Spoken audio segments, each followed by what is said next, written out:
মনীষা রান্নাঘরে আবার একবার স্বাগত জানাই। আবার একটি নতুন রেসিপি নিয়ে চলে এসেছি তোমাদের মাঝে। আজকে আমি বানাবো লুটিয়া মাছ দিয়ে উচ্ছের রেসিপি।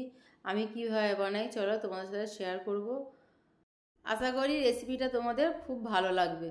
চলো রেসিপিটি শুরু করা যাক। গ্যাসের ওপরে কড়াই বসিয়ে দিয়েছি।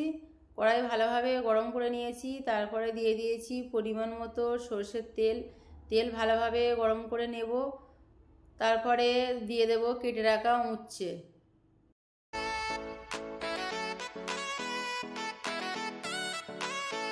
কিছুটা সময় নাড়াচাড়া করে নেব।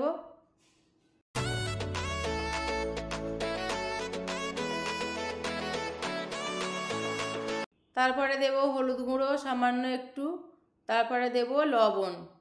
সব উপকরণ ভালোভাবে উচ্ছের সঙ্গে মিশিয়ে নেব। উচ্ছে ভালোভাবে ভাজা ভাজা করে নেব।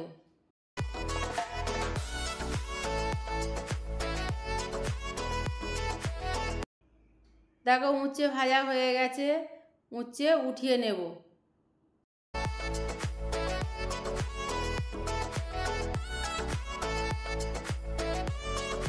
ওই একই তেলের মধ্যে দিয়ে দেব পেঁয়াজ কুচি।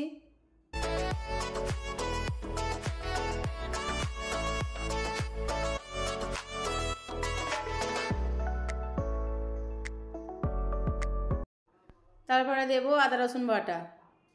আদা রসুন বাটা পেঁয়াজ কিছুটা সময় ভেজে নেব, যতক্ষণ না আদা রসুনের কাঁচা গন্ধ চলে যাচ্ছে।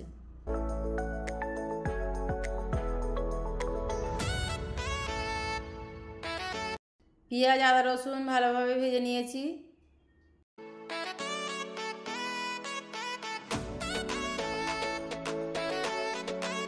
তারপরে দেব অল্প কিছুটা পানি, স্বাদ মতো লবণ, হলুদ গুঁড়ো, লঙ্কার গুঁড়ো,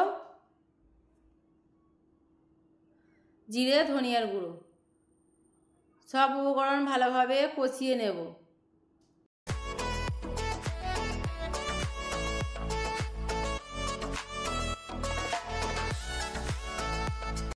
দেখো মশলা ভালোভাবে কষানো হয়ে গেছে, মশলা থেকে তেল ছেড়ে দিয়েছে।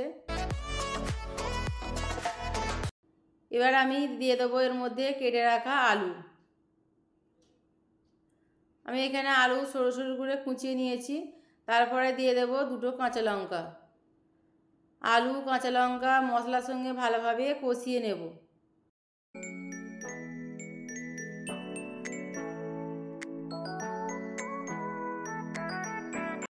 আলু কষানো হয়ে গেছে, এবার দিয়ে দেব কেটে রাখা লটিয়া মাছ। লটিয়া মাছ দেওয়ার পর হালকা হাতে নাড়াচাড়া করব। বেশি নাড়াচাড়া করলে লটিয়া মাছ ভেঙে যাবে। লটিয়া মাছ খুব নরম একটা মাছ, যাতে না ভেঙে যায় হালকাভাবে নাড়াচাড়া করে নেব।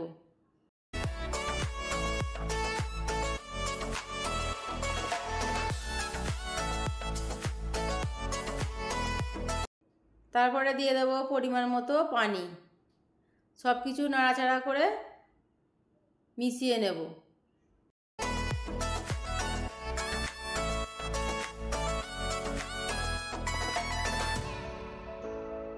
ঢাকা দিয়ে দেব, ঢাকা দিয়ে রান্না করে নেব।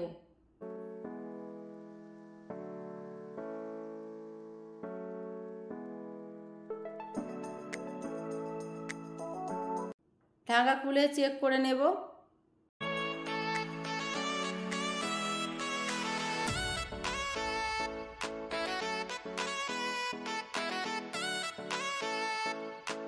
অল্প অল্প ঝোল আছে, এর মধ্যে দিয়ে দেবো ভেজে রাখা উচ্ছে।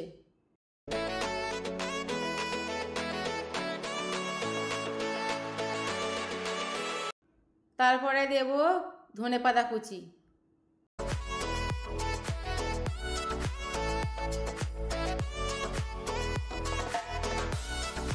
আরও কিছুটা ঝোল আছে, ওই ঝোলটাকে ভালোভাবে শুকিয়ে নেব।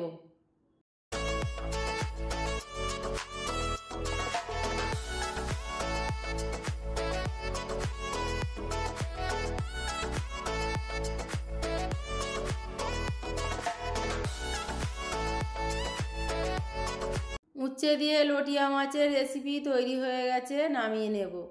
আমার রেসিপিটি তোমাদের ভালো লাগে প্লিজ একটা লাইক করে দিও, কমেন্ট করে দিও, শেয়ার করে দিও। আমার রেসিপিটি তোমাদের খুব বেশি ভালো লেগে থাকে আমার চ্যানেলটা সাবস্ক্রাইব করে নিও। আবারও হাজির হব নতুন একটি রেসিপি নিয়ে। সবাই ভালো থেকো, সুস্থ থেকো।